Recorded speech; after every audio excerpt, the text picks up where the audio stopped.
Balanço do Campeonato Brasileiro do Cruzeiro até aqui. Ontem eu falei sobre performance e resultado, e nesse episódio da minissérie Saudade Delas, eu quero conversar com você sobre 3 conclusões que eu acho que já são possíveis da gente tirar a respeito do time do Cruzeiro, tendo como base esse recorte, que é muito embrionário, mas é o que a gente tem para hoje para trabalhar, de 3 rodadas do Campeonato Brasileiro. Então vamos lá, conclusão número 1. Eu acredito que nós já temos uma goleira titular no nosso time. A forma como o Jonas e a comissão técnica conduziram a questão do gol do Cruzeiro, não só nessas 3 partidas do Campeonato Brasileiro, mas também considerando as 2 partidas da Supercopa do Brasil, fez com que em algum momento a gente questionasse se ele estava fazendo um rodízio, se houve alguma questão com a expulsão da Camila e naquela partida contra o Corinthians e uma mudança de rota para a definição dessa posição.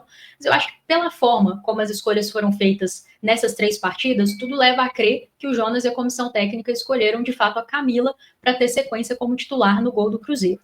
E aí eu quero até falar um pouquinho sobre isso, assim, porque eu vi, principalmente nessa última partida contra o São Paulo, alguns comentários aqui no canal, também no Twitter ali na hora do jogo, algumas pessoas questionando a atuação, a performance da Camila, principalmente naquela partida, e já pedindo a troca pela Tati. Eu acredito que, assim, a gente está muito bem servido de goleira no Cruzeiro hoje. Seja a Tati, seja a Camila, na minha opinião, assim, a diferença é mínima do ponto de vista técnico, acho que as duas estão em altíssimo nível. Jogue a Tati, jogue a Camila, eu tô super tranquila. A questão que eu acho que a gente tem que ter muita calma aqui para avaliar é que é muito pouco tempo para a gente fazer uma avaliação assim desse nível de uma goleira. A gente tem que falar que tem que trocar com 5 jogos oficiais, né, sendo 3 pelo Campeonato Brasileiro. Goleiro é uma posição bem diferente das outras, é necessário ter ritmo de jogo, é necessário ter sequência, até mesmo para pegar confiança, e eu acho que 5 jogos oficiais não é o suficiente. Não seria suficiente para a Tati, não é suficiente para a Camila, nenhuma das duas teve uma sequência grande de jogos até aqui, então eu acredito que é necessário que a gente tenha um pouco mais de paciência e um pouco mais de calma para fazer essa análise. É evidente que a Camila tendo uma sequência de jogos aí adequada, né, na minha opinião particular, isso aí é só minha opinião, pelo menos uns 8 jogos em sequência, para a gente poder fazer uma análise que realmente vale a pena e é objetiva da performance da Camila. Evidentemente que se a Camila não corresponder, né, enquanto titular no gol do Cruzeiro, ela tem uma companheira de posição que não vai dar sossego para ela nos treinos, e se a troca tiver que acontecer, vai acontecer. Eu acho que isso é um caminho muito natural quando você tem 2 ótimas goleiras no seu grupo. A questão é que eu acho que está muito cedo para a gente tomar esse tipo de decisão drástica, né? E o que era necessário, de fato, era a definição, né? Eu falei aqui algumas vezes, não acredito em rodízio de goleira, acho que é uma posição muito diferente das outras, você precisa escolher uma e dar sequência. Nesse momento, me parece que a comissão técnica, de fato, escolheu a Camila. Essa semana é um pouco atípica em função dos jogos da seleção, tem viagem, não sei se isso vai impactar nos treinamentos, se ela joga, se a Tati joga, cenas para os próximos capítulos, mas pela forma como a coisa foi conduzida até aqui, me parece que, pelo menos num primeiro momento, a nossa goleira titular é a Camila. A segunda conclusão que eu acho que já dá para a gente tirar desse recorte de Campeonato Brasileiro é que, apesar do Jonas vir repetindo que ele não pretende utilizar somente uma ideia ou um sistema de jogo e trabalhar somente com a ideia de um 11 inicial ideal, dá para ver que ele tem algumas predileções, né? A primeira delas é a linha de 3 ali na zaga, né? Às vezes é o 3-5-2, às vezes não, mas fato é que a gente tem visto muito mais essa linha de 3 e composta por Isa Chagas, Isa Haas e Paloma, do que qualquer outra coisa. Dentro disso, eu até, inclusive, concordo muito com ele. Eu sei que a linha de 3 é um pouco polêmica aqui no canal, tem muita gente que comenta que não gosta. Até um spoilerzinho, eu pretendo trazer um vídeo com o nosso grande Pedro Torres, da Samuca TV, para a gente analisar um pouquinho sobre esse sistema, potencialidades, deficiências, se é a melhor maneira de atacar, se é a melhor maneira de defender, mas aguardem, cenas para os próximos capítulos, esse vídeo vai ficar bem legal. Independente de você gostar ou não, né, aí eu acho que é uma coisa muito particular de cada um, eu concordo muito com o Jonas com os nomes que ele está escolhendo. Para mim, Chagas, Haas e Paloma fizeram uma Supercopa do Brasil muito correta, e um Campeonato Brasileiro também. Para mim, são 3 jogadores que têm mantido o nível assim em todas as partidas que jogam e não à toa despontam muito nesse time titular. E aí é um segundo ponto, né? Apesar dele não trabalhar com a ideia de um 11 inicial ideal, e são 3 jogos do Campeonato Brasileiro e 3 escalações diferentes, 5 jogos oficiais no ano, 5 escalações diferentes. Não é novidade, né? A gente já esperava isso, mas a gente consegue ver a ideia aí de uma espinha dorsal, né? Eu trouxe isso aqui no canal, a minha espinha dorsal sempre tem as 3, independente do sistema que você vai utilizar, e tem também Gabi Soares, Bianca Brasil e Letícia. a do Jonas também parece ter. Essas atletas têm se firmado muito no time titular nessa campanha do Campeonato Brasileiro.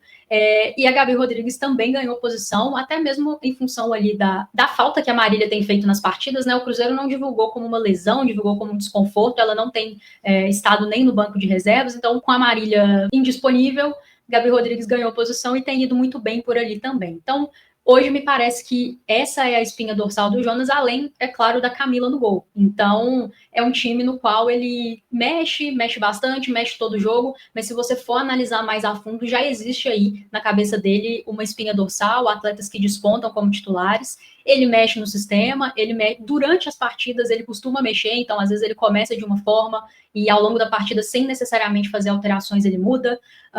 Às vezes para atacar é com um sistema e para defender é com outro, às vezes para atacar e para defender é com o mesmo sistema, mas fato é que essas duas questões, a linha de 3 defensiva e essas atletas que eu citei como espinha dorsal, nesse primeiro momento, parecem ser aquilo que a gente mais vai ver no nosso time. Pode mudar? Pode mudar, né? Nada indica que tudo será perene nesse time com o Jonas, mas me parece que desponta dessa forma. A linha de 3, acho que tem gente que gosta, tem gente que não gosta. Eu já falei várias vezes aqui no canal, eu acho que nenhum sistema de jogo ele é inerentemente bom ou ruim, depende das atletas que você tem e das suas características, depende do adversário, depende do treinamento, do encaixe. Então, para mim, não é algo que me incomoda tanto assim, apesar de eu ter uma outra preferência, escalaria o time de uma forma diferente, mas não acho necessariamente que a linha de 3 é um problema. E sobre as jogadoras que despontam nesse primeiro momento do Campeonato Brasileiro como titulares, eu concordo bastante, em que pese que algumas atletas têm começado a ganhar minutos e têm me agradado demais, né? Bedoya, Pribac, Sochor, quando começar a jogar 90 minutos pelo Cruzeiro, vai chocar o país, né? Mas enfim, isso é para outro vídeo. Então é um elenco muito qualificado, que realmente nos dá muitas oportunidades, muitas peças interessantes. Ainda tem atletas para voltar de lesão que são assim muito importantes para nós, né? E mesmo assim a gente já vê a qualidade do elenco, porque tem conseguido segurar a onda nesse primeiro momento, mesmo com algumas ausências como a própria Marília, Vanessinha, Sandoval, Calhau. Então, assim, com todo mundo disponível, a briga fica muito boa, mas nesse primeiro momento eu concordo com o Jonas naquelas atletas que ele tem repetido, e obviamente, né, muda sistema, muda característica de atleta ali em função do adversário. É uma forma dele jogar, é a forma dele entender futebol, e eu não acho que ele está errado, né? E também sei que ele não vai mudar, então é importante que a gente conheça o treinador que a gente tem, né? E absorva aquilo que é interessante disso, né? Quem tem a ideia, assim, de sempre o mesmo time titular, isso não vai acontecer, ele já deixou isso muito claro, então acho que a gente abrir também um pouco a cabeça e tentar entender aquilo que ele está propondo. Por último, mas não menos importante, a terceira conclusão que eu quero trazer aqui é que nessas 3 partidas, o aspecto físico do time pesou. E aí é interessante porque semana passada o Jonas concedeu uma entrevista no podcast do Cruzeiro, tá lá na TV Cruzeiro, né, o Cruzeiro Cast, material excelente, acho que umas 2 horas, né, de entrevista com ele. Então, para quem quiser conhecer um pouco mais do Jonas, da trajetória dele, de como ele entende o futebol e, obviamente, um pouco mais sobre o nosso time, vale muito a pena. Ali é um material para você sentar com caderno, caneta e anotar, porque é uma aula. E lá no podcast foi feito esse questionamento para o Jonas, assim, a gente tem notado que o time tem caído, em especial no segundo tempo das partidas, e foi uma progressão, né? Então, cai contra o Grêmio, cai mais contra o Fluminense e cai ainda mais contra o São Paulo. E o Jonas toca na questão do preparo físico, né? O preparador físico, esse profissional do clube, foi mudado mais de uma vez no intervalo de tempo muito curto. No primeiro momento, o Cruzeiro opta por fazer uma troca, traz uma profissional, né? Essa profissional começa a trabalhar no clube e ela recebe uma oferta da CBF e vai para a seleção. E aí o clube faz a contratação, né, logo na sequência de um outro profissional. Então são 3 profissionais com metodologias diferentes, trabalhando num período muito curto de tempo. E aí o Jonas atribui essa queda de rendimento físico, por assim dizer, muito a essa questão. Eu acho que faz sentido, é o que a gente já vinha especulando mesmo, não é sobre um profissional ser melhor do que o outro, necessariamente, é simplesmente sobre uma questão de método, né? Cada profissional tem a sua forma de trabalhar e as pessoas precisam se adaptar. E é um período muito curto de tempo para justamente surtir o efeito, né? Então é algo que eu acho que a gente vai ter que conviver ainda por um tempo. Ele também toca na questão da sequência de jogos, e isso é um fato que atrapalha mesmo, né? Foram 3 jogos em 7 dias, então, fora as viagens, e nem todas as viagens com uma logística fácil, né? Então, tudo isso pesa. mas é óbvio que preocupa para a sequência. O que me tranquiliza é que, assim, normalmente quando a gente vê esses problemas, quem está lá dentro já viu muito antes, né? E ele, inclusive, fala sobre isso na resposta dele ali na entrevista no Cruzeiro Cast.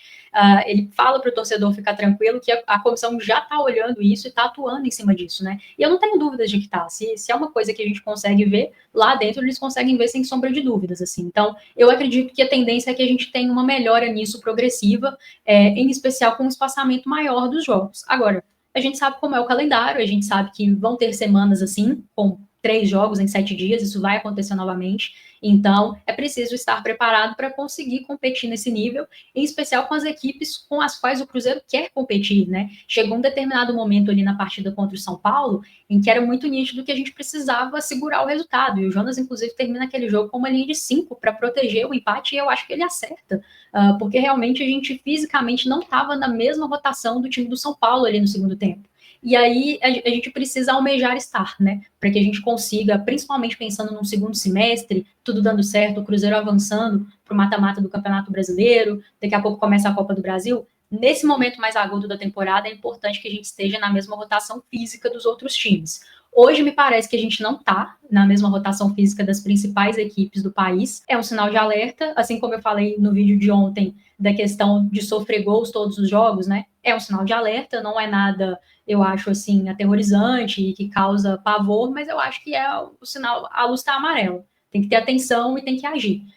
E me tranquiliza saber que isso já está sendo trabalhado internamente, já foi identificado, então está nas mãos aí dos ótimos profissionais do clube para resolver.